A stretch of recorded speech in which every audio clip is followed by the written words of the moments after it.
Assalamualaikum. Hari ni abang mu nak buat air masak ketumbar. Okey, luncur. 2 sudu besar ketumbar, goreng tanpa minyak. 3 biji bawang merah potong kasar. 4 ulas bawang putih potong kasar. Sedikit halia.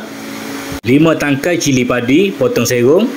Setengah biji bawang Holland dan 2 biji cili besar merah potong serong. Perak air dengan sedikit kunyit dan sedikit garam. Kita panaskan minyak. Kita goreng air separuh masak.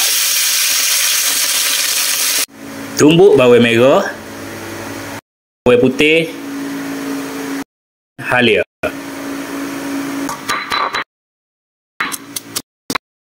Tumbuk halus ketumbar.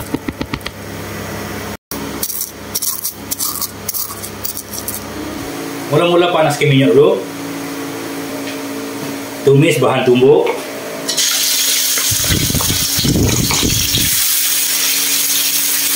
Masuk cili padi. 2 sudu besar sos tiram.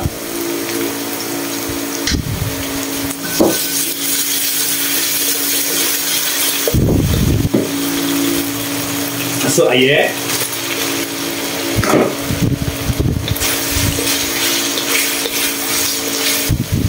Masuk 2 sudu besar kicap manis.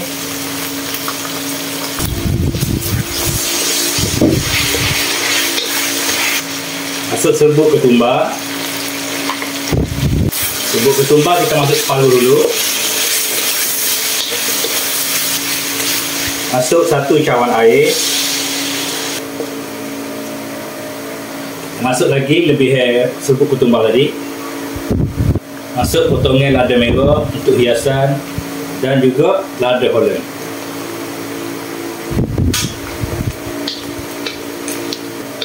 Itu saja resipi untuk hari ini.